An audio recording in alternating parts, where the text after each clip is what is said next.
Hola, buenas tardes, ¿cómo están? Bueno, nos atrasamos un poquito porque la tecnología es maravillosa, salvo cuando falla. Qué lástima, justo en este reencuentro, porque volvimos a iniciar los encuentros con la academia que hacemos habitualmente una vez por mes aquí en el C3. Esta vez con el café científico que denominamos Ciencia y Justicia trabajando juntos. Ciencia y justicia trabajando juntos. ¿De qué estamos hablando? Bueno, de los científicos que aportan sus conocimientos a la justicia para dilucidar distintos eventos, en general homicidios o, digamos, otros hechos delictivos en los que se necesita conocimiento experto. Esta es una conversación, como siempre hacemos, con dos destacadísimos investigadores de la Argentina, y en este caso nos acompañan realmente dos expertos, muy expertos, que son algo así como Sherlock Holmes de la ciencia, los más parecidos por lo menos a Sherlock Holmes de la ciencia. Uno de ellos es Guillermo Willy Pregliasco. Muchos de ustedes tal vez lo conozcan porque accedió a la notoriedad por su tarea justamente ejerciendo la física forense. Willy es doctor en física, es Rodolfo Willy, ¿no? Lo vamos a llamar Willy, doctor en física de la Universidad de Buenos Aires, investigador independiente del CONICET en el Centro Atómico Bariloche, especialista, como decíamos, en física forense, acústica de disparos, reconstrucciones a partir de fotos y videos, y aplicaciones de la estadística a la toma de decisiones. Actuó en numerosos casos de relevancia nacional e internacional. Por ejemplo, los asesinatos de Costecchi y Santillán en Avellaneda, Miguel Bru en La Plata y la masacre de Trelew en 1972. Su trabajo quedó plasmado en el documental producido por el CONICET llamado Maelstrom 2001.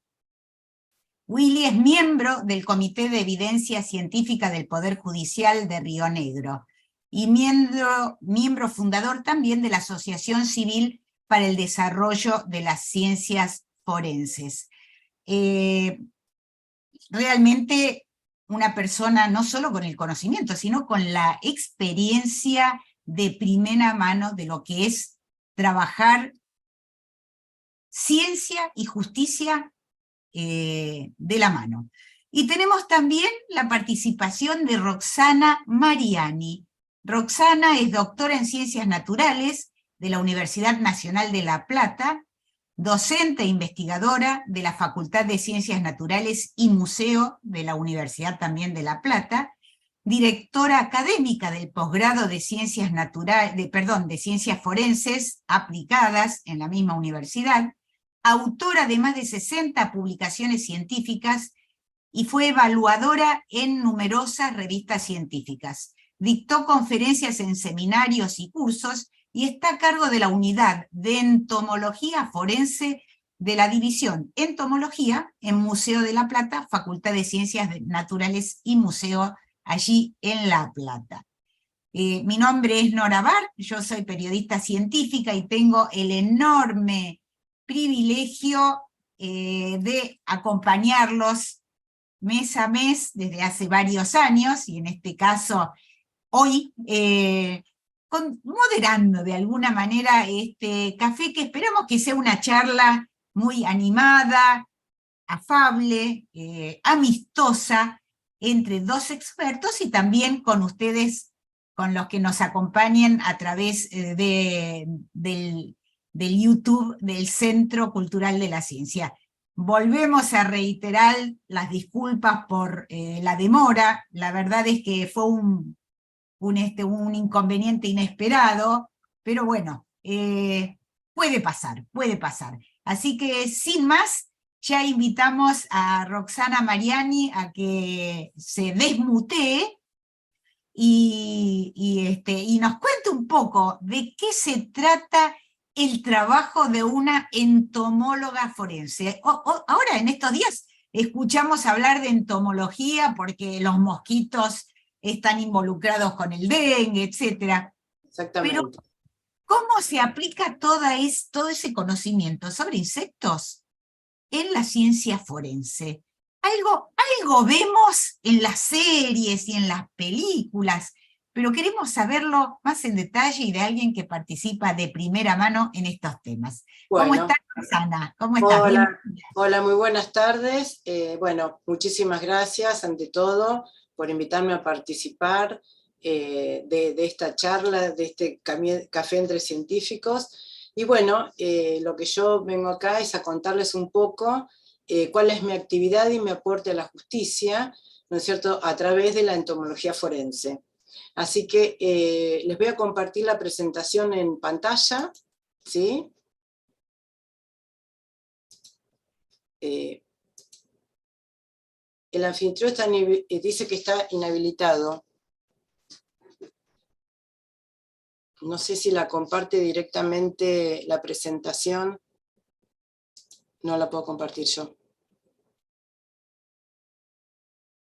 Estás muteada, Nora. Nos van a asistir. A ver, Fernando, a ver si nos puede... Bueno, ¿no?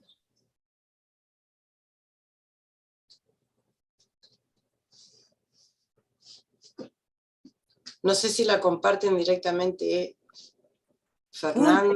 Nos piden un segundo de paciencia. Bueno, cómo Un no. segundo de paciencia. Pero bueno, ¿cómo se te ocurrió a Bueno, vos? bueno, ¿Cómo optaste por dedicarte a la bueno, entomología? cómo no. Bueno, en realidad, bueno, yo estudié en la Facultad de Ciencias Naturales y Museo, que anteriormente no teníamos facultad, que todo estaba nucleado en el museo, que es una dependencia de la facultad. A mí siempre me gustaron los artrópodos, siempre quise trabajar con insectos, entré con esa idea a estudiar, y bueno, una vez que me recibí de licenciada, empecé a trabajar con insectos.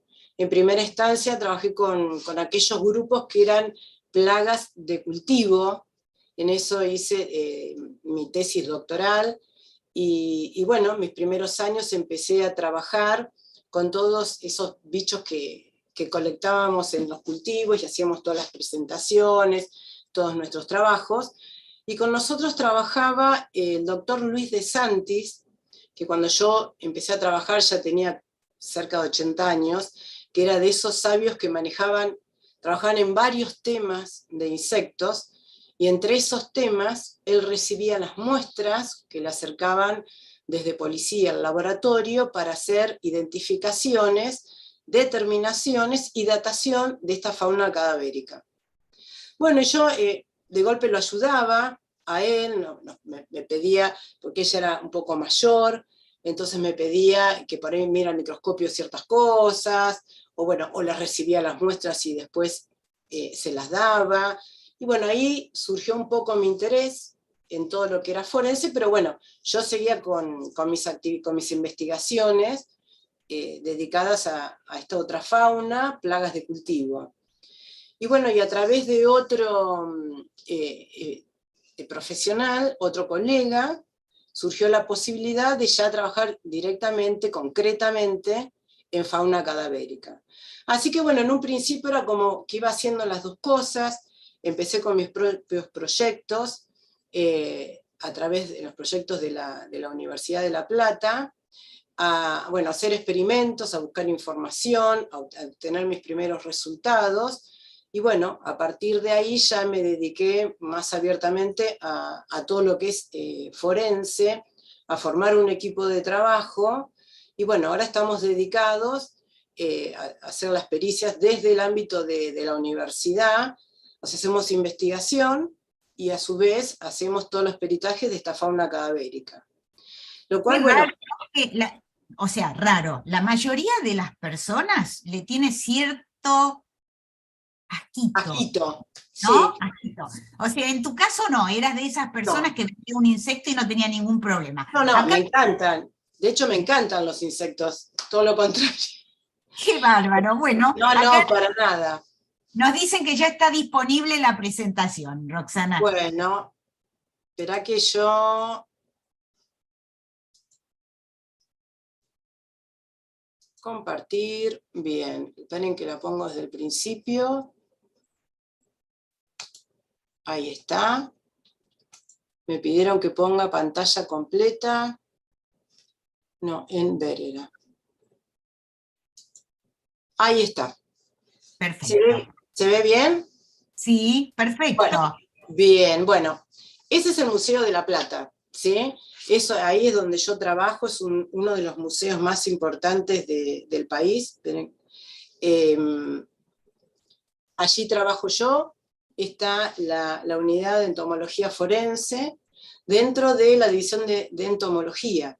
La división de entomología es muy importante porque tiene una colección muy importante en el país y en toda Sudamérica, donde trabajan varios investigadores, ¿sí?, en los distintos grupos de insectos.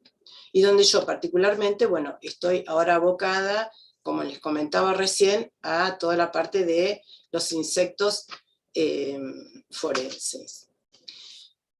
Entonces yo, bueno, a mí muchas veces me preguntan, bueno, ¿a qué te dedicas vos? ¿Qué hacés? Bueno, yo hago entomología forense, y bueno, tengo que explicar un poco qué es eso, ¿no es cierto? ¿Qué es la entomología forense? Y bueno, para reducirlo así en pocas palabras, tendría que decir que son todos aquellos insectos que están asociados a cadáveres, que concurren, ¿no es cierto?, a un cadáver, es un hecho natural que lo pasa en la naturaleza. En realidad concurren a todo lo que es materia orgánica en descomposición. Nosotros, por ejemplo, lo podemos ver eso cotidianamente en nuestras casas, que tenemos alimento o un poco de carne y enseguida llegan las moscas. Entonces, en la naturaleza, cuando ocurre la muerte, se empiezan a producir toda una serie de fenómenos físico-químicos que comienzan, ¿no es cierto?, con los fenómenos tanatológico, es decir, lo que pasa en un cuerpo cuando ya deja de vivir. Entonces hay toda una serie de organismos descomponedores que acuden a ese cuerpo en descomposición en busca de alimento, en busca de un lugar de cría y de la descendencia, que pueden ser, por ejemplo, bacterias, que pueden ser hongos, carroñeros, aves o mamíferos, y los insectos. Los insectos son muy importantes y son preponderantes, y uno se pregunta por qué particularmente los insectos son tan importantes en estos procesos de descomposición y de reciclaje de la materia orgánica, porque los necesitamos para que se alimenten de esa materia y así contribuyan al reciclaje. Y bueno, porque los insectos particularmente han adquirido ciertos caracteres que evolutivamente fueron muy beneficiosos, como por ejemplo la presencia de patas articuladas, la presencia de alas que les permiten volar grandes distancias, la presencia de unos pelos sensoriales que pueden detectar el olor a largas distancias. Entonces, sumando todos esos caracteres, los ha llevado a ser muy exitosos en estos fenómenos de descomposición. Entonces, en un hecho forense, como podría plantearse, y se puede ver en esta imagen, todos esos insectos que son colectados pasan a ser evidencias entomológicas. Y esas evidencias entomológicas cobran importancia, ¿por qué? Porque son considerados como testigos indirectos de un hecho, porque llegan inmediatamente que comienza la muerte, atraídos por los olores de la descomposición, que captan con esos pelos sensoriales, y acuden ¿a qué? Porque acuden a buscar un lugar de puesta de huevos de las hembras, particularmente de las moscas cadavéricas, y asegurar el alimento para la descendencia, para asegurar el alimento a las crías que van a estar alimentándose allí. ¿A partir de cuántas horas aparecen ya los insectos?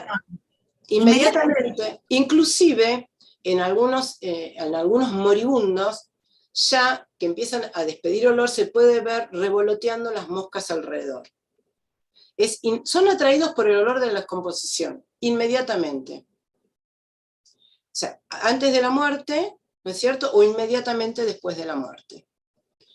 Y bueno, y también son considerados como indicadores biológicos. ¿Por qué? porque con sus características biológicas podemos inferir distintas cosas que pueden ser después aportadas en una causa judicial. Cuando hay un hecho, una muerte, hay muchas preguntas. Las preguntas clásicas son cómo, dónde, cuándo, y en ese cuándo fundamentalmente es que la entomología forense puede dar una respuesta, junto con la medicina legal, pero de manera diferente.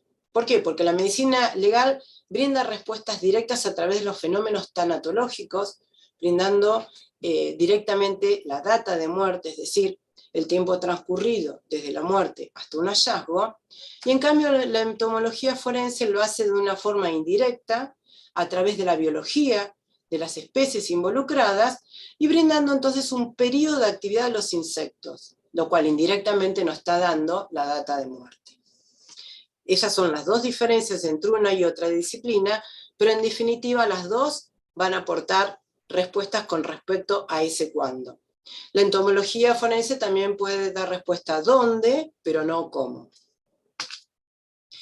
Entonces nosotros tenemos toda una serie de metodologías de trabajo, protocolos de toma de evidencias, que puede ser en el lugar del hecho o en la operación de autopsia por el médico tanatólogo, y después protocolos de trabajo en el laboratorio, donde una vez recibida la muestra, que ahí ya las pueden ver en la cápsula, o en el frasco en el cual se envían en alcohol al 70%, después tenemos que hacer la identificación específica y ver el estado de desarrollo que tiene, que eso generalmente lo hacemos bajo lupa, lo podemos hacer bajo microscopio, consultando bibliografía específica, consultando colecciones de referencia que tenemos, más consultando nuestros propios datos, productos de nuestras investigaciones.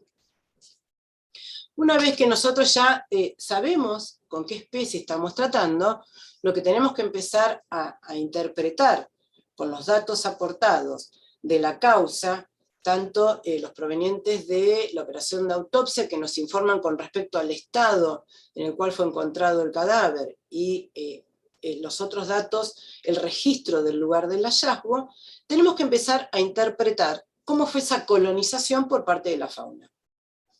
Y qué rol trófico tuvo cada la fauna que fue llegando a ese cuerpo en descomposición. Entonces, nosotros sabemos que a lo largo de esa descomposición cadavérica pasa por distintos estados el cadáver, que emanan distintos olores que atraen selectivamente a los insectos. Los primeros en llegar son siempre las moscas, y entre las moscas metalizadas. ¿Por qué? Porque sus larvas se alimentan de ese cadáver. Entonces acuden rápidamente para oviponer y para que sus larvas estén en el alimento. Y una vez que salgan de ese huevo, puedan alimentarse de esa materia orgánica en descomposición. Entonces hay toda una secuencia de estadios, una secuencia de los olores emanados, una secuencia de la llegada de esa fauna a ese cuerpo. Nosotros podemos diferenciarlos en cuanto al tipo de alimentación que tienen. Algunos son necrófagos, es decir, se alimentan del cadáver, otros son depredadores, es decir, se alimentan de esos primeros que ya llegaron, que los tienen como un recurso alimenticio, todo dispuesto sobre el cadáver, otros que son omnívoros, que comen una cosa u otra, y otros que son accidentales, que aparecen, ¿por qué? Porque estaban en el medio donde se produjo la descomposición. Por ejemplo, si fue en un pastizal, es probable encontrar un ciempiés, un bicho bolita, y otros bichos que puedan vivir en el lugar. Otra cosa que tenemos que considerar para dar nuestras dataciones es dónde se produjo la descomposición. Es muy importante saber dónde se produjo. ¿Por qué? Porque las condiciones físicas, bióticas y abióticas van a ser muy, muy diferentes. Nosotros en general consideramos estos 4 ambientes expuestos al aire libre, que puede ser al sol o a la sombra, dentro de una habitación, en un interior que puede ser también un baúl, por ejemplo, cerrado, el otro contexto que puede ser enterrado o semienterrado, y por último, en sumersión, en algún cuerpo de agua. Entonces, son muy contrastantes los lugares de donde va a haber factores bióticos y la fauna presente que hay en el lugar va a ser totalmente diferente. Entonces, allí tenemos que hacer una conjunción de todas estas características, del estado de descomposición del cadáver, de la presencia de heridas que presente, el contexto de hallazgo y con toda la incidencia de esos factores y condiciones ambientales, que son muy importantes. ¿Por qué? Porque los insectos son animales de sangre fría, y como tales necesitan de la temperatura para su desarrollo y para su vida cotidiana. Entonces, a mayor temperatura, más corto va a ser su periodo de vida. Entonces, nosotros tenemos que considerar todas estas cosas y además el informe meteorológico donde nos dice la temperatura y la humedad relativa, si hubo lluvias, fuertes vientos, todas estas condiciones para poder interpretar cómo fue esa colonización y cómo se produjo esa sucesión natural de individuos que es relativamente predecible conociendo la biología de las especies. ¿Qué aportes nosotros podemos brindar en el caso de una causa forense? Bueno, en general lo que se pide, lo que más se solicita, es la data de muerte. Entonces, eso es fundamental y es la mayor referencia que hacen con respecto a la entomología forense, pero también podemos brindar otros datos, como por ejemplo el estado de descomposición del cuerpo, porque sabemos que los distintos olores emanados atraen selectivamente a los animales. Podemos brindar la estación del año, porque algunas especies tienen estacionalidad, algunas moscas están en el verano, otras están en el invierno. Contexto de hallazgo y posible traslados del cadáver, porque bueno, de golpe si encontramos en un cadáver una larva que vive solamente en el agua y lo encontramos en otro lado, podemos justificar esa situación de traslado. Casos de abandono y negligencia o abusos, esos con pacientes, con ancianos, que colonizan sus heridas, por ejemplo, escaras o heridas de otro tipo, cuando todavía las personas están en vida, produciendo una enfermedad que se llama miasis, producidas por los gusanos estos de las moscas. Perfil genético y recuperación de sustancias tóxicas, que acá en nuestro país todavía no se hace. Y por último, dar fiabilidad y apoyo a otros métodos de datación forense, que esto cobra mucha importancia cuando las causas son elevadas a juicio, ¿no es cierto?, y nos citan para emplear nuestro informe, que después voy a mostrar ejemplo de ellos. Voy a hablar solamente de cómo se hace esta estimación del periodo de actividad de los insectos, que va a depender si es para periodos cortos o periodos largos. En periodos cortos consideramos el ciclo de vida de las especies, nada más halladas, de 1 o 2 especies, pero cuando se ha alcanzado una descomposición más avanzada, una esqueletización, por ejemplo, tenemos que considerar todas aquellas especies que han llegado para brindar nuestra datación.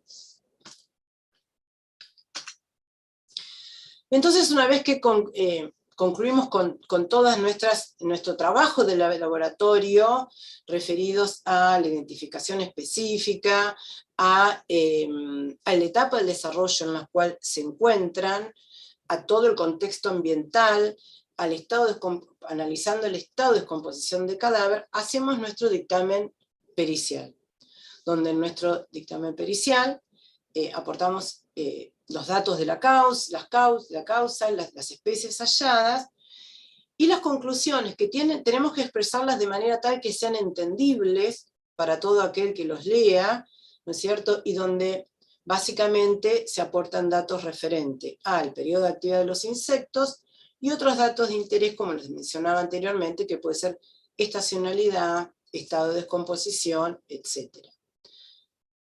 Una vez que una causa es elevada a juicio, nuestro dictamen es incorporado en dicha causa y las evidencias entomológicas son consideradas como un elemento de prueba. En ese caso, tenemos que asistir a los juicios para hacer una ampliación de nuestro dictamen y hacer una explicación somera de nuestra labor y de nuestro aporte ante un jurado, y en ese caso siempre tenemos que usar palabras, una metodología, un lenguaje que sea entendido por todas las personas, o sea, que no sea científico y académico, sino que pueda ser interpretado por todas las personas que estén presentes en ese jurado. Y entonces acá les traje unas causas en las cuales he participado y he asistido. Todos fueron casos de femicidios, todos fueron juicios por jurado, en los cuales fueron casos importantes y relevantes, muy conocidos. Fíjense que los dos primeros casos que están en la parte superior corresponden a cuerpos hallados, enterrados, totalmente enterrados, que fueron encontrados por perros de la policía. Y en los casos de abajo, los dos otros de ahí abajo, en el caso de Ángela fue encontrado en una zona rural, en una zona descampada. En el caso de Sheila, en una zona urbana, en una especie de basural que había entre dos paredes. Y en todos los casos fue decisivo, porque la datación forense que pude aportar yo con la fauna cadavérica coincidía con los otros elementos aportados por la fiscal, coincidía también con la data aportada por el médico tanatólogo, y en el caso de Ángela fue muy importante porque con el aporte de la entomología forense pudo dar por tierra una propuesta de que pocos días antes la víctima estaba viva y usado el teléfono celular, cuando en realidad no era así y había sido colonizada inmediatamente, o sea, la datación coincidía con el momento de la desaparición. Así que bueno, traje estos casos porque fueron un poco los más relevantes y de participación reciente. Y por último yo les quería comentar que, bueno, que esta línea de investigación forense dio paso a otras líneas académico-científicas dentro de nuestra institución. Una de ellas está referida a la arqueoentomología funeraria, que es muy novedosa en nuestro país y que fue muy importante porque, bueno, a través del estudio de restos esqueletales depositados en las colecciones del Museo de La Plata y los estudios de los restos esqueletales provenientes de cementerios municipales, ¿sí? Nos permite hablar y conocer un poco de la historia del cadáver y conocer las prácticas funerarias de poblaciones del pasado, y además aportar nueva información que puede ser útil para casos forenses, sobre todo en contextos de entierro. Y por último, en el ámbito académico, la necesidad de tener un ámbito de formación académico interdisciplinario dio origen a este programa de posgrado de Ciencias Forenses Aplicadas, para el cual trabajamos mucho, con mucha gente, mucho del equipo académico que está allí. CISO es un programa que se llevó a cabo conjuntamente con dos facultades, la Facultad de Ciencias Jurídicas y Sociales, donde el director académico es el doctor Ernesto Domenech, un abogado muy reconocido en La Plata, y en la Facultad de Ciencias Naturales y Museos, los directores académicos somos Fabián Quintero y yo. Y bueno, esto está destinado a profesionales de las distintas disciplinas, pero siempre relacionadas con la aplicación forense. Consta de 9 cursos, ya vamos por el cuarto curso que se está desarrollando. Y bueno, esta es otra línea, otra posibilidad de interactuar con gente que está vinculada con las distintas temáticas forenses. Básicamente es totalmente interdisciplinario, y bueno, empezamos el año pasado y esperamos seguir por mucho tiempo más. Bueno, eso es todo. Espero, no sé, que les haya gustado la presentación, que haya sido clara, y bueno, cualquier pregunta que me quieran hacer, estoy a disposición. Bueno, muchísimas gracias, Roxana. A ver si estoy con el micrófono abierto. Sí, muchísimas gracias, Roxana. La verdad es que nos sorprendiste muchísimo, un poco, como te decía, porque uno tiene cierta aprensión con los insectos, con cualquiera, ¿no? Hay personas que ven una cucaracha y salen corriendo. Totalmente.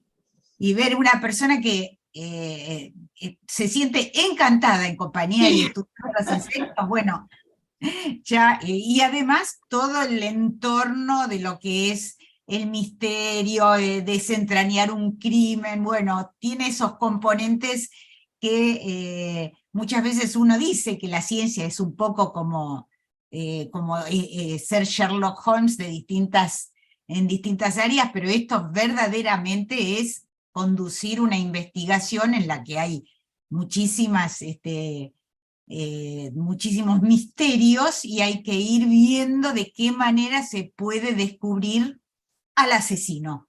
Bueno. De todos modos, bueno, uno hace un pequeño aporte, ¿no es cierto? Que a veces puede ser, pasa a ser la prueba fundamental para resolver un caso, y otra cosa es un aportecito más a toda una causa.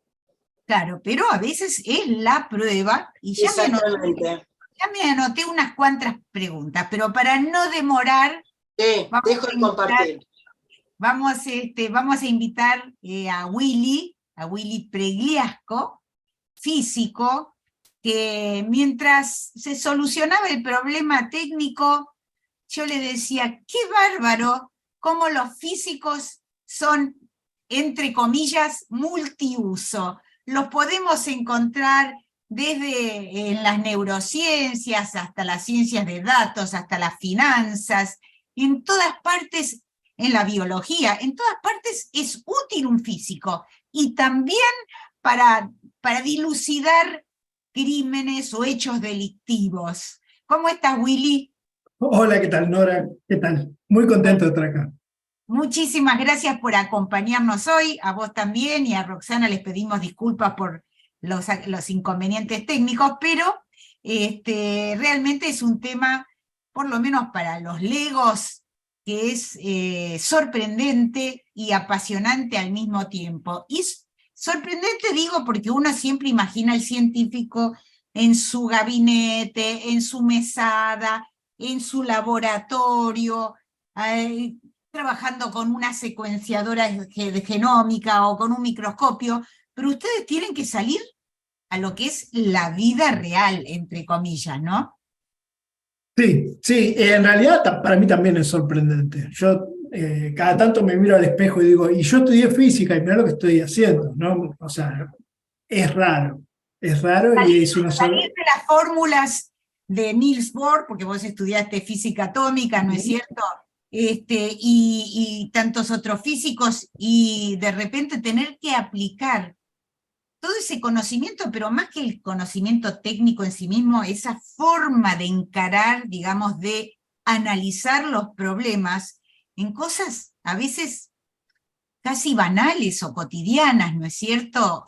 O tener que analizar, por ejemplo, audios, películas, como te tocó en tu caso, para dilucidar hechos violentos, realmente pareciera estar lejano, pero a ver, vos nos dirás si esto está tan lejano de lo que es la disciplina científica en la que te formaste. No, la física es muy versátil, ¿no? Porque no está definida por un objeto de estudio. La física estudia desde el átomo hasta el cosmos, digamos. O sea, más clara evidencia que podemos estudiar cualquier cosa o que somos muy arrogantes o que somos muy audaces, no puede haber. Porque de lo más chico a lo más grande, lo que quieras. Y lo que no existe también, ¿no? Porque hay un montón de cosas que se discuten que digamos que a veces son un poco de patafísica también. Pero hay una metodología común, digamos, los físicos nos reconocemos como colegas, nos gusta tomar un vino juntos y charlar de nuestros temas y nuestras formas de ver las cosas. Pues nos gusta mucho reciclar las teorías y usarlas en contextos en las que no fueron preparadas, digamos, ¿no? Es como tener una Victorinox. Una teoría es una Victorinox, que uno la puede usar para abrir una lata o para cortar un tronco, ¿no? Y es la misma herramienta. Claro. Entonces nosotros utilizamos mal las cosas para hacer cosas nuevas. Y a veces funciona. ¿Y cómo fue que vos te involucraste con esto? ¿En algún momento a vos te surgió el interés de aplicar tus conocimientos a estas cosas? ¿O te llamó alguien y te dijo necesitamos que nos ayudes a encontrar, a ver qué pasó acá? Como las mejores cosas que suceden en la vida son cosas que sucedieron por casualidad. Y uno lo único que hizo fue decir, mira qué interesante, y empezar a probar, ¿sí?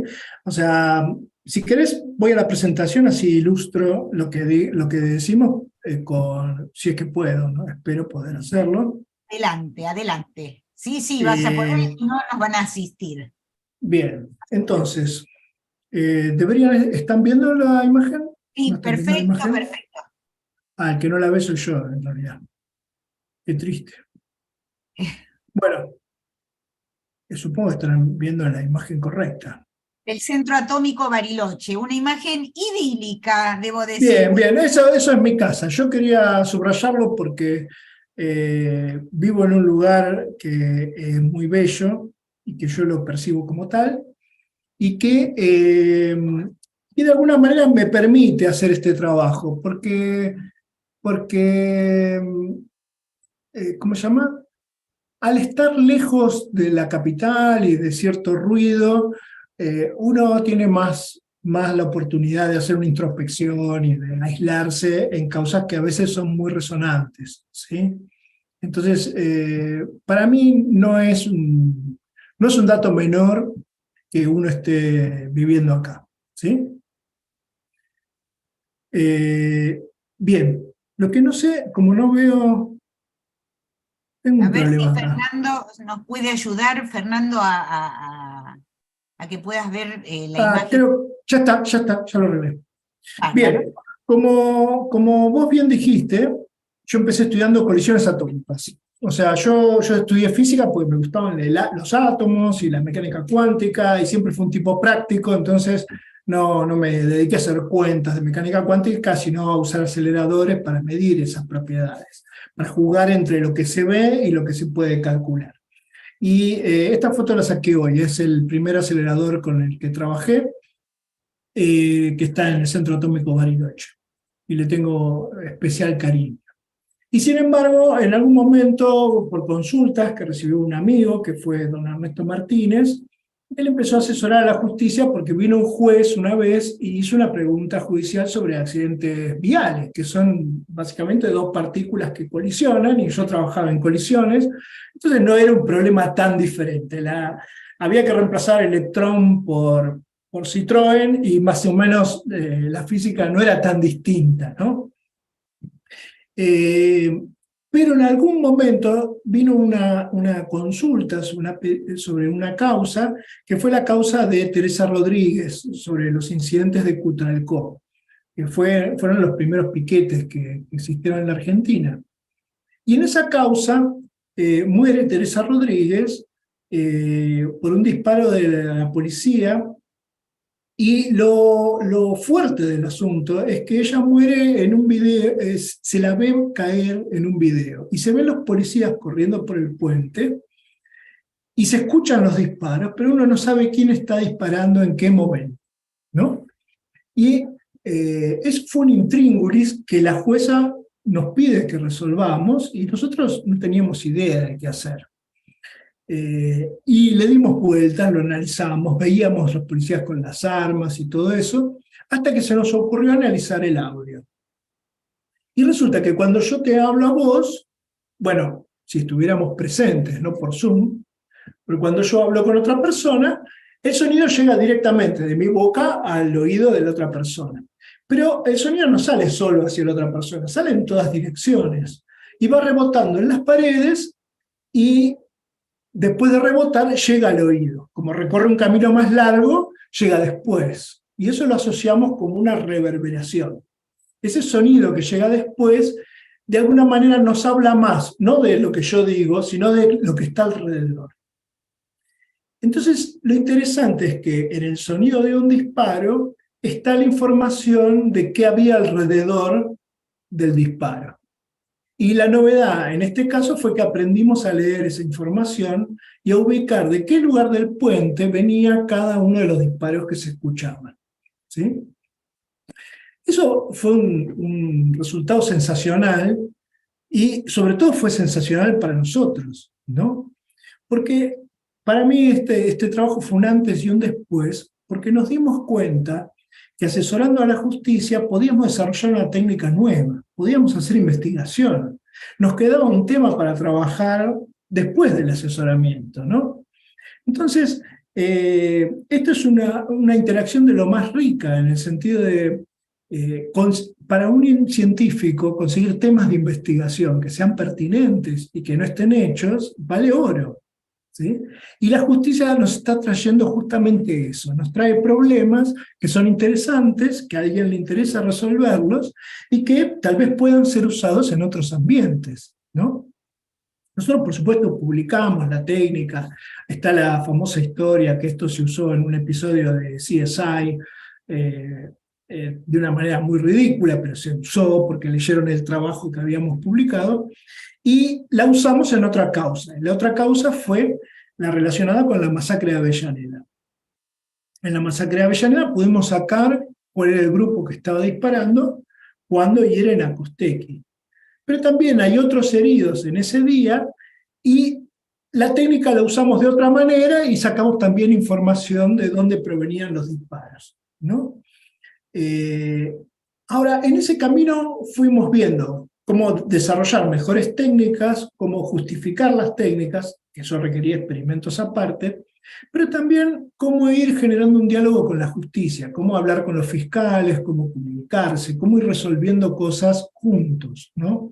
Y acá es importante, pues siempre hablamos de la ciencia, lo importante que es la multidisciplina, pero siempre pensamos en, como en los chistes viejos, ¿no? Juntar un biólogo, un físico y un matemático. Pero bueno, juntar un físico, un policía, un fiscal y un gendarme ya es un poco más raro, ¿no? Eso no, son los chistes de mi cotidianeidad. Y eso es lo que uno va aprendiendo a hacer, que a mí la verdad que es una de las cosas que más me fascina, ¿no? Cómo mejorar la comunicación científica, y todo acto es un acto de divulgación de alguna manera. Resulta que como era la mayor parte de las pericias las hace siempre la gente de las fuerzas de seguridad, nos empezaban a llegar todas causas en las que, como estaban involucradas las fuerzas de seguridad, nosotros teníamos independencia. Así que otra vez sin quererlo, nos convertimos en especialistas en represión institucional, ¿no? Y una de las causas más grandes que nos llegó fue la causa, el análisis que hicimos para la causa Matov sobre los incidentes del 2001, de diciembre del 2001, en la capital federal. Ahí nos dieron del orden de 120 videos en VHS y un montón de fotos, y lo que hicimos fue ir ubicando en tiempo y espacio cada uno de los materiales.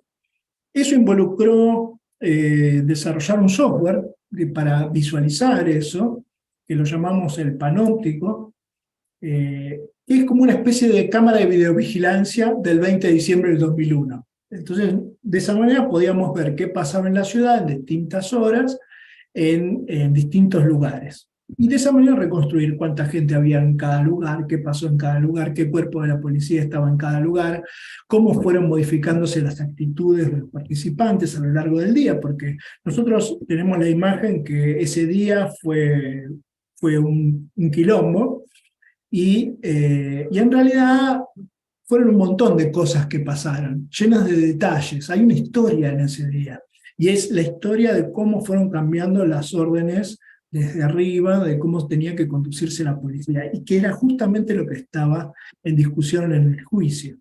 Y si bien nosotros no entendíamos la implicancia de lo que hacíamos, eso fue usado por los abogados, por los fiscales y la querella del CELS, para ir desglosando lo que pasó ese día. Esto nos llevó a hacer cosas más complicadas, ¿no? Programas de organización del material, poder manejar grandes volúmenes de datos y estructurarlos. Esto fue una tarea que me tiene muy orgulloso, a pesar de que no tenemos ningún hallazgo de Sherlock Holmes. Quiero pasar el bolo. El CONICET hizo un largometraje sobre este trabajo, en realidad no sobre el trabajo, sino sobre la causa judicial. Es mucho más rico que el trabajo que hicimos nosotros. Y se va a estrenar ahora el 18 de mayo en el Cine Gaumont, ¿sí? Así que, ya que estamos, los invito a participar y a ver la película.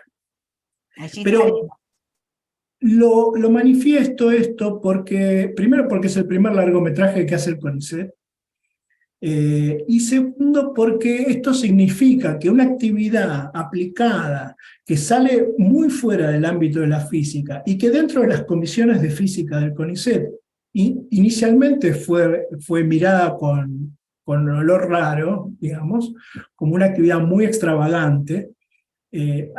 Cuando nosotros empezamos esto, CSI no estaba, digamos, no había una iconografía alrededor de esta actividad. Entonces fue muy difícil aceptar por la institución al principio esta actividad y que fuera reconocida como tal. Así que para mí esto es un gran logro personal, que la institución entendiera y pudiera encontrar eco para hacer este tipo de cosas. Pero en parte no es mérito mío, es mérito de la realidad, que empezó a haber cada vez más consultas del Poder Judicial hacia el CONICET y hacia las instituciones académicas, y bueno, se ha generado el Programa Nacional de Ciencia y Justicia dentro del CONICET, justamente para orquestar un poco esta respuesta institucional a los requerimientos de la justicia. Ahora, de las causas impresionantes que tuve oportunidad de hacer, y no quiero dejar de mencionarlas, una tiene que ver con el pedido del juez de Rawson para analizar la masacre de Trelew. La masacre de Trelew ocurrió en el año 72, en la ciudad de Trelew, y cuando el juez me llama habían pasado 35 años en una base militar que habían tirado las paredes abajo, habían reformado el lugar. O sea, ninguna de las condiciones que uno ve de la preservación de la escena del crimen se habían satisfecho. Y lo que me pide el juez es encontrar alguna materialidad de esa noche. Cualquier cosa. Dame algo material de esa noche. No quiero hacer un juicio solo basado en testimonios o en libros de historia, ¿sí? Y eso nos llevó a analizar las paredes que quedaban originales, donde podría haber impactos de bala. Y fue un trabajo muy, muy impresionante. O sea, armé un equipo de trabajo y vivimos un mes adentro de la base militar y estuvimos ahí picando las paredes, analizándolas, y para presentar una imagen de lo que pasó en el juicio, ¿no? Los hallazgos son muy modestos, pero limitan las versiones que pusieron los militares y las hacen muy inverosímiles. Nuestros resultados son hacer un plano, ver el ancho de los pasillos, o sea, darle materialidad a las versiones que había. Declaré en el juicio de la Argentina, la foto que estoy mostrando es de cuando estaba en audiencia y le estaba mostrando a los jueces los hallazgos, y ahí quedó en algún momento, hasta que durante la pandemia recibo una consulta de una ONG norteamericana, que uno de los que estuvo disparando ahí, que fue Roberto Bravo, se hizo ciudadano norteamericano, la extradición fue denegada y estaban queriendo hacerle un juicio en Estados Unidos. Y querían usar mi pericia como elemento para el juicio en Miami. Acá tengo una foto del año pasado, con el equipo de abogados y algunos familiares de demandantes de Miami. Y para mí fue una experiencia impresionante, porque primero traduje la pericia al inglés, le dimos formato para los juzgados norteamericanos, y aprendí a testificar, que eso requiere un ensayo, digamos, lo que uno ve en las películas sobre cómo se testifica en un juicio allá, realmente está muy desarrollado y requiere un montón de entrenamiento. Y esta gente, la verdad, era gente muy picante, que me dio un muy buen asesoramiento para aprender a testificar allá en Miami. Ahora, haber hecho esto, me muestra que los criterios con los que estábamos trabajando acá no son tan malos. Parece que los inventara uno todos los días, pero en realidad son cosas de buen criterio y tienen cierta validez, o por lo menos encuentro cierta empatía con lo que se hace en otros lados. Esto, de alguna manera, vino acompañado con cierta visibilidad internacional de lo que hacíamos. Y de la mano del equipo argentino de antropología forense participamos de los grupos que asesoran a la Comisión Interamericana de Derechos Humanos, y participé de la reconstrucción de algunos de los hechos en Nicaragua, de represión en Nicaragua, y de la reconstrucción de la masacre de Sacaba y Sencata en Bolivia, cuando fue el golpe de Estado. Y eso me llevó a trabajar con expertos forenses internacionales, balísticos, ingenieros, médicos forenses, y encontré dos cosas. Una, que lo que hacíamos estaba bien hecho, ¿no? En estándares internacionales, y que era una vacancia. Es decir, gente que tenga la versatilidad de saltar de la programación al análisis de video, trabajar con el audio, o sea, había poca gente en el mundo en condiciones de hacerlo. Así que en este momento estamos explotados de ideas y de ganas de hacer cosas nuevas, porque vemos que hay una necesidad y que hay buenas oportunidades laborales. Muy de a poco fuimos armando un equipo de trabajo. Este es nuestro equipo de trabajo, es muy chiquito. Martín Oneto está especializado en estadística y en inteligencia artificial, y estamos haciendo un trabajo para ver la validez de los análisis de residuo de disparo en las manos. O sea, tomamos la técnica de residuo de disparo, de análisis de residuo de disparo, que se usa de manera estándar en las pericias, y lo que estamos tratando de ver es cómo darle mejor fundamento técnico y mejorar los protocolos de acción.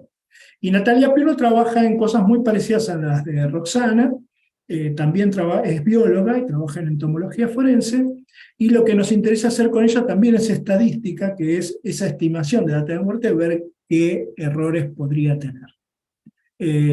Solo les dejo mis datos por si alguien quiere copiarlos, y eso concluye lo que es mi presentación estructurada, digamos.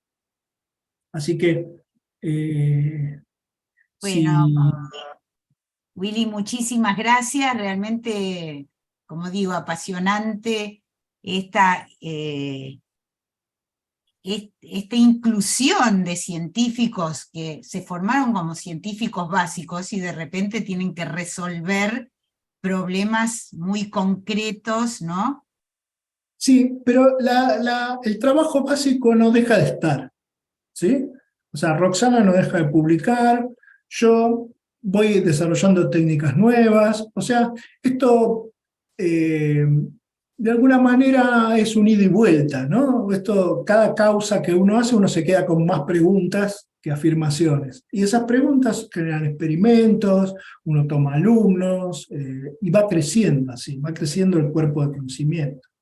Me refiero un poco para el que, o él o la que piensa en la ciencia como algo tan alejado, ¿no es cierto?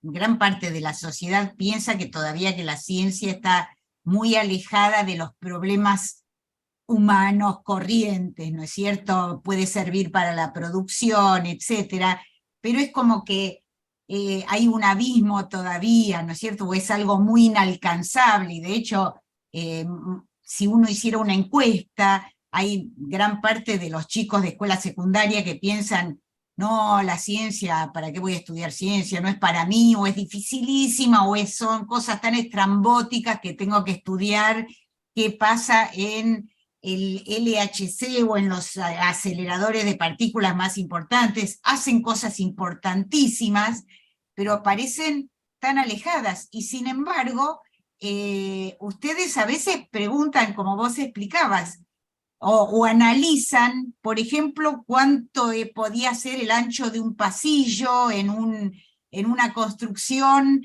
que se había modificado, o cuántas capas de pintura había, hasta qué altura estaban las modificaciones, o sea, cosas muy tangibles, ¿no? Que es aplicar, bueno, esa formación que da la ciencia, pero para resolver problemas tan concretos y finalmente tan cercanos, ¿no? Mira, de alguna manera hay una idea instalada que me parece muy negativa, que es que la ciencia solo sirve para los científicos. Y en algunas políticas científicas está eso implícito, pero la ciencia sirve para definir políticas públicas, sirve para tomar decisiones. Cuando yo empecé a hacer ciencia, mi primer impulso era Carl Sagan, porque acababa de salir Cosmos. Yo soy de la generación que entró a la facultad gracias a él. Pero mi segundo impulso tenía que ver con MacGyver, que es el tipo que sabía ciencia y agarraba una batería, un cable y un clip de pelo y salvaba su vida. O sea, la ciencia te salva la vida cuando no tenés otro recurso. Entonces, me parece que la idea de que la ciencia no sirve para nada es una idea muy maliciosa y malintencionada, ¿no? Pero no diría, no sirve para nada, sabemos que Bueno, sirve. bueno, bueno.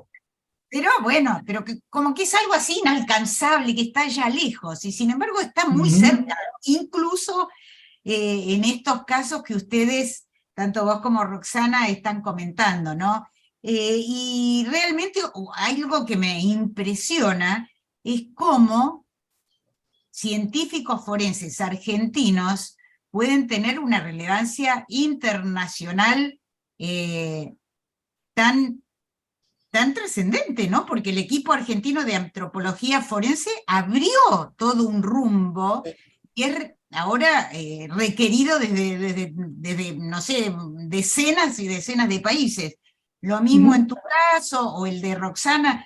Digamos, evidentemente, siendo la ciencia forense o digamos, la práctica que ustedes están haciendo este camino no tan antigua en la Argentina, están ocupando un lugar importante y no, digamos que muy, muy apreciado incluso internacionalmente.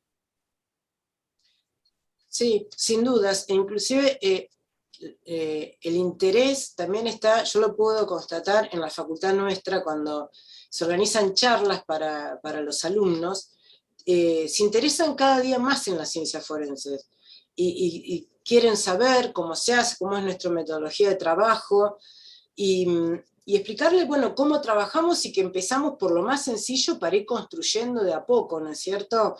Y después poder trascender y dejar un legado a todos los que vienen después, ¿no? Lo único, nosotros hacemos trabajar todo el día, buscar nuevas metodologías de trabajo, hacer aportes a causas, pero que sirvan, ¿no es cierto?, como base para los que después siguen, los que después vendrán y seguirán con nuestros proyectos que iniciamos. En el caso, bueno, en particular del programa de ciencias forenses, yo digo, nosotros lo iniciamos, pero hay alguien que lo tiene que seguir, porque esto tiene que seguir en el mañana y buscar otras fuentes de trabajo también para aquellos que estudian, en el caso nuestro, las ciencias biológicas. Claro. Porque, Aquí nos mandan mensajitos, Graciela Varela, Paloma Favero, todas felicitando. Y Pampe pregunta, después de tantos casos y con tanta repercusión, esta es una pregunta para Roxana, ¿te acostumbras de alguna manera a trabajar con la muerte? ¿Cómo vive esa cercanía una científica? bien, bueno, en mi caso particular, a mí siempre me gustó también la medicina y la cirugía, o sea que ya tengo ahí ya una aceptación a toda la temática esta por un gusto particular. Pero yo no estoy tan en contacto, porque en realidad yo, las veces que he ido a una autopsia, por ejemplo, yo tomo mis bichitos y me voy y me desconecto de toda esa realidad. Y cuando trabajo para un caso, yo resuelvo toda la parte de los bichos, pero no me involucro mucho en la causa, porque a veces es medio fuerte, ¿no es cierto? Leo de la autopsia lo que necesito para poder hacer mi trabajo, pero no estoy en el detalle mínimo porque a veces es complicado, sobre todo cuando son menores, ¿no es cierto? o casos de abusos. Entonces, si bien estoy muy vinculada con la muerte y los cuerpos en descomposición, es como que yo tengo el foco en otro lado, en la biología de los insectos, entonces no me afecta tanto, ¿no es cierto?, la causa sí o el hecho en sí. No sé si... Tengo una pregunta. Vos mencionaste que se puede calcular, por ejemplo, la fecha de muerte a partir del estado, digamos, del estadio de evolución de los insectos, larvas, etcétera, ¿no es cierto? Sí, se calcula. Pero ¿durante cuántos años eso dura? O sea, debe haber un lapso y después, chau, o siempre siguen Y colonizando. vos fíjate que cuando nosotros hacemos los estudios de arqueoentomología funeraria, actualmente estamos trabajando con momias de 1500 años y recuperamos fauna de esa data. ¿Por qué? Te explico por qué. Porque los insectos, igual que los artrópodos, tienen un tegumento, ¿sí? Ese tegumento es un tegumento que no se destruye con el paso del tiempo, sino por alguna acción mecánica. Entonces, cuando pasa por los distintos estadios, esos bichos cambian su tegumento y ese tegumento queda pegado, asociado al resto esqueletal o a las mantas funerarias o en el sitio donde se produjo la descomposición. Entonces, nosotros lo que recuperamos son restos de insectos, en ese caso, que los podemos analizar, los podemos estudiar, podemos hacer la identificación y podemos hablar y decir cómo fue la historia de ese cadáver, es decir, si tuvo un periodo de descomposición, expuesto, si estuvo enterrado, porque hay algunas especies que colonizan el cadáver cuando están expuestos sin ninguna barrera física, y otros están adaptados a cavar en tierra, por ejemplo. Entonces, depende de la fauna que encontremos, nosotros podemos interpretar cómo fue todo ese proceso tafonómico después de la muerte. Y tratamos de, trabajamos junto con arqueólogos, con antropólogos, y entre todos hacemos un aporte para decir, ¿qué pasó con ese resto? ¿Por cuáles circunstancias pasó? Una de las fotos hace referencia a un resto óseo que tiene marcas de termitas, por ejemplo, que eso sucedió, que tiene una datación de 1500 años, que esas termitas se alimentaron de ese resto óseo mientras estuvo enterrado, entonces podemos hacer distintas inferencias por dónde pasó ese resto óseo. Depende de la fauna que encontremos, si podemos decir, no, esto en algún momento tuvo que estar expuesto porque este bicho no está adaptado para cavar y colonizar bajo tierra. Entonces, esa es la posibilidad que nos da de estudiar hechos forenses actuales, contextos contemporáneos, como pueden ser los restos esqueletales de exhumaciones legales que estudiamos del cementerio de La Plata, que tienen menos de 100 años, como estos otros restos de colecciones que tienen 1500 años de antigüedad. Entonces nos abre todo como un abanico de posibilidades, estudiando en sí la misma fauna y conociendo también la distribución de esas faunas en otros tiempos, ver las especies autóctonas. Por ejemplo, si ustedes tienen que trabajar, supongamos en el sur, en Tierra del Fuego, en lugares donde hay congelamiento, ¿allí también colonizan insectos? Allí colonizan, lo que pasa que el comportamiento de la fauna en las distintas regiones del país es diferente. Por eso es muy interesante los científicos los entomólogos que están en distintas regiones del país estudiando esa colonización cadavérica, el comportamiento de las especies. ¿Por qué? Porque como dije anteriormente, como dependen mucho de las condiciones climáticas, de la temperatura y la humedad, puede ser que tengan distintos comportamientos. Por ejemplo, las especies que tienen, las moscas que tienen estacionalidad acá, en la provincia de Buenos Aires, por ejemplo, la mosca azul, que está en invierno nada más, y otras moscas están solo en el verano, en Misiones, que tienen una temperatura alta y no tienen tanta estacionalidad, tienen otro comportamiento y pueden estar en todo momento en el año. Entonces, es muy importante estudiar in situ, localmente, el comportamiento que tienen las especies. Pero sí, mientras haya bichos se puede estudiar y pueden estar. Y por ejemplo, Willy, digamos, Roxana sí se presenta en múltiples problemas, pero tiene una ventajita, que va a estudiar, ya sabe qué es lo que va a estudiar. Pero ¿cómo afrontás vos un problema cuando te dicen, mira, vení, necesito que me digas quién es el asesino, o quién disparó, o qué pasó acá en un lugar donde en realidad no se sabe por dónde empezar, porque está modificado, los hechos ocurrieron hace décadas, en fin. O, por ejemplo, cuando tuviste que encontrar pruebas o entender, dilucidar un problema en lo que pasó en múltiples lugares, como fue el 20 de diciembre de 2001. O sea, ¿cómo haces vos para empezar a trabajar, para decir, bueno, voy a empezar a estudiar por acá? Porque la cantidad de cosas que se pueden estudiar es enorme. Mira, es lindo lo que mencionas, porque es un punto que genera mucha angustia, ¿sí? En general, dentro de la academia, dentro de lo que es la investigación, uno tiene un tema de investigación, es un experto en un tema de investigación. Cuando te traen un tema que no pertenece a tu área, decís, no, ese no es mi tema, y te lo sacas de encima. Entonces uno siempre se maneja en un área relativamente cómoda. Ahora, cuando uno estudia historia de la ciencia, uno ve a los que crearon cosas y dice, ¿cómo hizo Galileo si no tenía las ecuaciones de Newton? O sea, ¿cómo se construye un concepto a partir de las observaciones? Y ahí hay un acto de creatividad muy grande. Y solo puede suceder cuando uno supera la angustia, ¿no? En el caso de Trelew fue uno de los más claros, donde teníamos un montón de ideas, llevamos un montón de herramientas que más que nada eran nuestros juguetes preferidos, y nos sentamos a ver qué se nos ocurría, porque fue exactamente así. Y tomamos los libros de los testimonios, el libro de Paco Urondo, y empezamos a leer los testimonios en el lugar y a dibujar dónde estaba la gente, qué decía uno, qué decía el otro.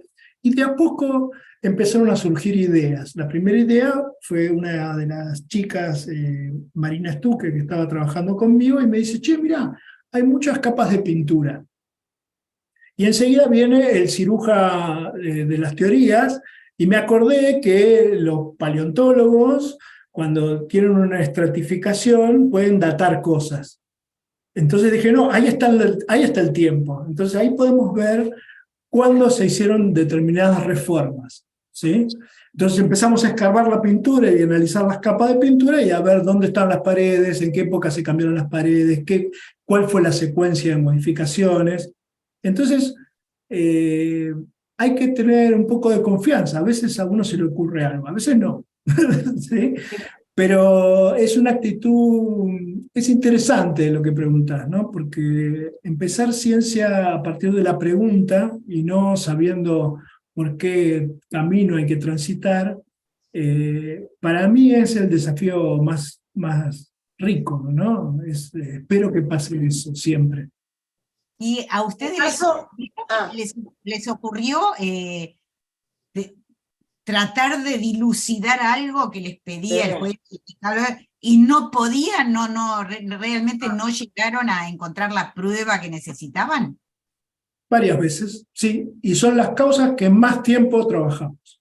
O sea, siempre que te cuente alguna causa, te voy a contar alguna causa que anduvo, porque quedó bárbaro, y hay una historia que contar. Pero las causas que no anduvieron son las que más tiempo de trabajo les tuvimos que dedicar, porque es difícil llegar a la conclusión de que, bueno, no puedo hacer nada, no se me ocurre qué hacer. También, conociendo la arrogancia del físico, siempre tenemos la idea de decir, bueno, esto es un problema para tal persona, y vamos, la llamamos, tratamos de siempre ubicar al que más sabe en cada área, ¿sí? Porque eso ayuda a resolver el problema, ¿no? A nosotros, en el caso particular mío, con respecto a los insectos, muchas veces no encontramos una respuesta por qué están ahí. Tampoco a veces es tan fácil, algunas veces, en algunos casos, la colonización es como muy clara, ¿no es cierto? Y podemos identificar y podemos justificar. Pero otras veces, como por ejemplo, sobre todo nos pasa cuando estamos investigando en relación a arqueoentomología funeraria. Nosotros tenemos que diferenciar, por ejemplo, la fauna que se comportó como fauna cadavérica con respecto a la fauna que proviene del contexto del hallazgo y con respecto a la fauna que puede haber contaminado en el lugar del depósito que están en el museo. Entonces, ahí se te plantea toda una variante y vos tenés que determinar cuál fue cadavérica, cuál es contemporánea a la época del depósito y cuál proviene del contexto del hallazgo. Y en una situación, en un caso forense, por ahí también te puede aparecer un bicho que no lo podés asociar ni al contexto de hallazgo, ¿no es cierto?, ni al estado de descomposición cadavérica. Entonces ahí tenés que empezar también a buscar una punta para poder darle una respuesta a esa situación. Entonces, algunos casos son es más como un fáciles. metacrimen. ¿Quién mató a la mosca? Claro, entonces, a veces decís, ¿qué hace este bicho acá? ¿Cómo lo justifico? ¿Qué respuesta doy? ¿No es cierto? A mí me ha pasado algunas veces, por ejemplo, a veces te pasa que, proveniente de un caso forense, que la datación es mayor que la época de desaparición de la persona. Entonces, bueno, ahí tenés que justificar, claro, ¿cómo es? Bueno, tenés que ver el contexto, dónde estaba, si hay posibilidades que ya estuviese con anterioridad esa fauna ahí. Entonces tenés que brindar también esas respuestas cuando no se corresponden ni siquiera con la época de desaparición de la persona. Sí, realmente, bueno, las preguntas que surgen, supongo, deben ser no solo difíciles de responder, sino también a veces sorprendentes, ¿no? Porque justamente no es algo académico que está enmarcado, delimitado, en el que uno ya sabe cómo, digamos, se mueve todo, y es mucho más desordenado, ¿no?, que la tarea académica. Totalmente, totalmente. Siempre hay que recurrir a todo el caso y a toda la información posible. En uno de los casos que yo presenté, por ejemplo, la fauna, la datación mía no coincidía para nada con la datación de otros medios ni con la época de desaparición, pero estaba en relación al momento de que parte del cadáver estuvo expuesta. Entonces yo tenía que justificar por qué la datación mía era mucho menor y por qué esa fauna no había colonizado bajo tierra. Es decir, cada caso tiene su historia, hay que analizarlo, hay que estudiarlo y ver el aporte que uno puede brindar.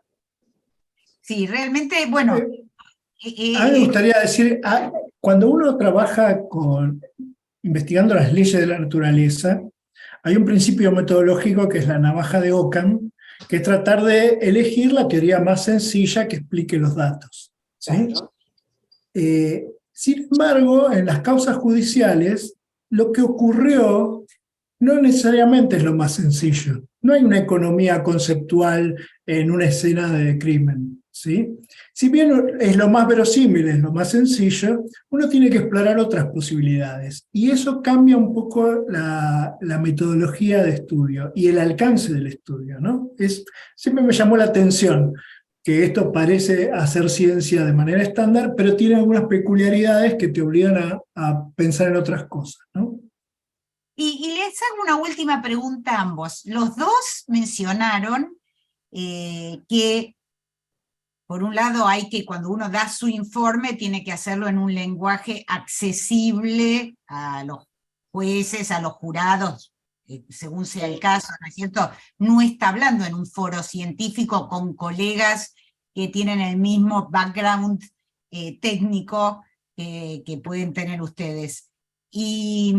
Y que hay, digamos, esta exigencia de comunicación para poder hablar lenguajes que a veces ocurre también entre científicos y empresarios, por ejemplo, entre científicos y gestores o funcionarios, que a veces lo que es muy obvio y muy evidente para un investigador o investigadora, a lo mejor para el funcionario o funcionaria no es tan fácil de entender, y hay que ir encontrando un lenguaje común, ¿no? Se vio mucho durante la pandemia que, bueno, después de todo lo que ocurrió, todos empezamos a hablar de secuenciación genómica, la cepa tal. Bueno, eso fue una adquisición, porque como se veía tanto en las notas, los científicos que hablaban por televisión, bueno, todos aprendimos exactamente qué era eso. Pero la lógica con la que trabaja un investigador o investigadora forense choca a veces con la lógica de jueces, abogados, fiscales. ¿Cómo es ese intercambio? Bueno, en mi caso particular, cuando hablo con los fiscales, están muy interesados en que yo exprese todo en un lenguaje que puedan entender el jurado, sobre todo lo que son los juicios por jurado, ¿no es cierto? Todos tienen que interpretar lo que yo digo. Y es un buen entrenamiento. Bueno, a mí me ayuda los años de docente que tengo, ¿no? Y bueno, y tratar de bajar, ¿no es cierto?, de explicar de manera que puedan entender todos, porque es fundamental, ¿no es cierto?, en ese caso, que todos me puedan interpretar. Porque si no, yo estoy hablando y queda ahí en el aire, y si nadie entiende, por más positivo que sea mi aporte, tiene que ser entendido por todo el mundo, desde el letrado hasta el jurado. Y es un buen entrenamiento, y cada vez que asisto, yo digo, es un buen entrenamiento totalmente, y uno va aprendiendo de a poquito, ¿no es cierto?, cómo expresarse, cómo comportarse, o sea, es toda una experiencia nueva que por ahí inquieta un poco al principio, pero a mí esos desafíos me encantan, y me gusta ir y poder expresar, y me gustaría que me entiendan y que me preguntan más a veces, porque bueno, en mi caso es una disciplina que no es muy conocida, no se entiende, y yo digo, ay, qué lástima que no me sigan preguntando para poder aportar más cosas, ¿no? Claro. Pero bueno. Sí, en mi caso hay algo que me motiva mucho a hacer lo que hago. Yo creo que hacer una pericia es un acto de divulgación. Tiene que estar la precisión técnica, pero a la vez tiene que ser comprendida por un otro que tiene mucha cultura, como un juez, un fiscal, pero que está en otra disciplina. Son esas personas que en la secundaria decidieron, yo no voy a estudiar física ni matemáticas porque no me interesa, ¿no? Ahora, para mí, lo que tiene de lindo la ciencia es la forma de discutir, donde lo importante son los argumentos y no quién los profiere, ¿sí? Un argumento demoledor puede ser hecho por un alumno o por un premio Nobel, da lo mismo, digamos. Lo que hay que contestar es el argumento. Y eso en el sistema judicial no funciona tan así, hay una jerarquía mucho más marcada. Entonces, introducir el pensamiento y el tipo de argumentación científica dentro del sistema judicial me parece un aporte muy, muy importante, y que creo que es una gran contribución a lo que es el sistema judicial. Ahora, hay formas y formas de ganar una discusión.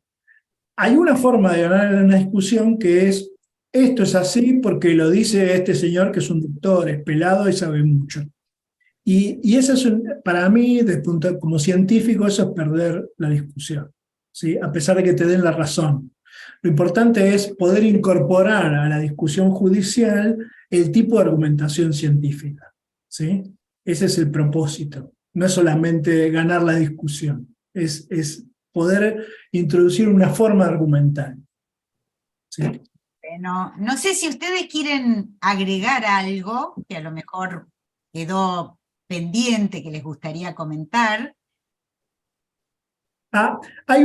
Respecto a esto último, hay algo que siempre que pasó varias veces, fue muy, muy graciosa la respuesta de los demás, que se enganchan en algún momento de la argumentación judicial, se enganchan en una discusión sobre si esto puede ser así o no puede ser así, y dan argumentos, y en un momento uno dice, bueno, ¿por qué no nos fijamos cómo es? ¿Sí? Si se puede hacer el experimento. Esa idea es tan disruptiva dentro del ambiente judicial, consultar a la realidad, no a otra persona, y es buenísima, digamos, es el tipo de cosas que uno quiere introducir. Uno quiere entrar dentro de lo que es la audiencia judicial con la realidad, ¿no? Razonada, que es lo que hace la ciencia. Bueno, eso es.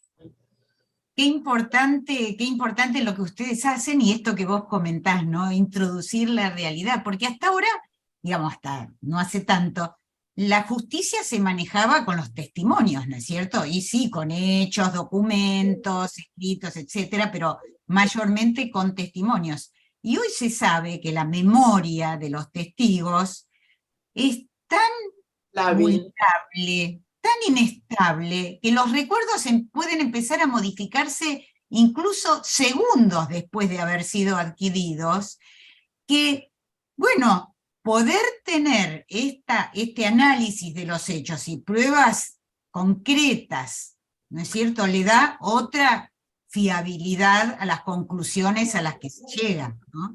Y además se puede dilucidar problemas de otra manera, porque quienes hayan vivido, como vos decías, Willy, quienes hayan vivido el 20 de diciembre de 2001, cada uno tiene su propia versión de los hechos, muy parcial y además desvirtuada de alguna manera, porque la memoria humana es muy falible, incluso con toda la honestidad del mundo, ¿no?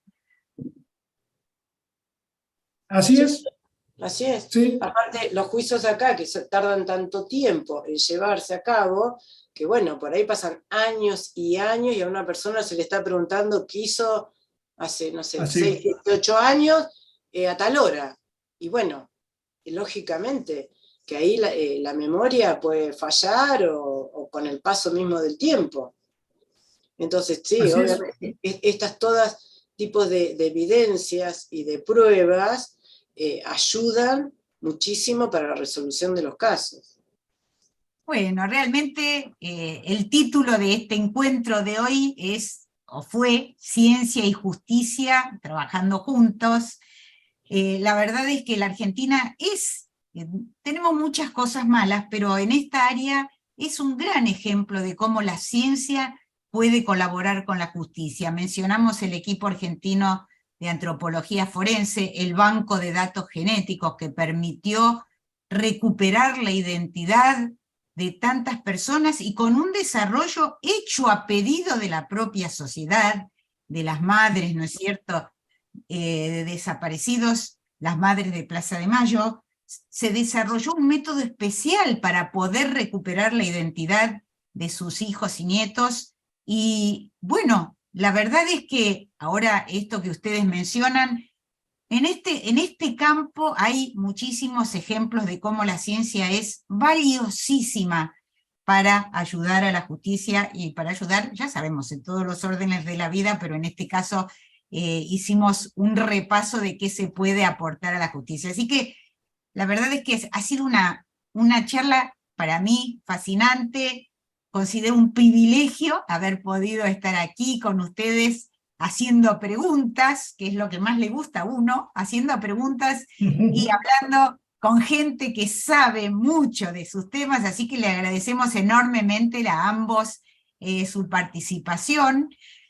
Y a quienes nos hayan acompañado, los invitamos y las invitamos al próximo encuentro, que será el mes que viene, el encuentro con la Academia Nacional de Ciencias Exactas, Físicas y Naturales, que coordina la doctora Gloria Dubner, con un entusiasmo maravilloso.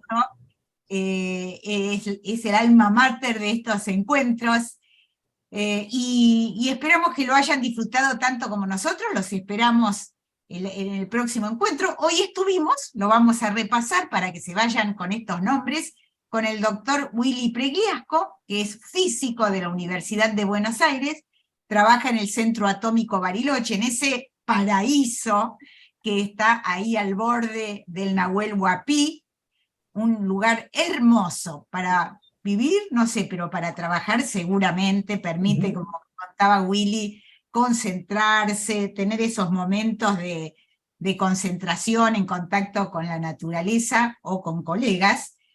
Actuó en numerosos casos de relevancia nacional, como los asesinatos de Costequi y Santillán, en Avellaneda, Miguel Bru en La Plata, la masacre de Trelew, resolviendo problemas que no se sabía casi por dónde empezar. Bueno, allí trabajó y su trabajo quedó plasmado en un documental está a punto de estreno, Maelstrom 2001, se va a estrenar en el Cine Gaumont, donde se pasa cine argentino, así que allí estaremos para verlo y para saber más de todo este trabajo, y es miembro del Comité de Evidencia Científica del Poder Judicial de Río Negro.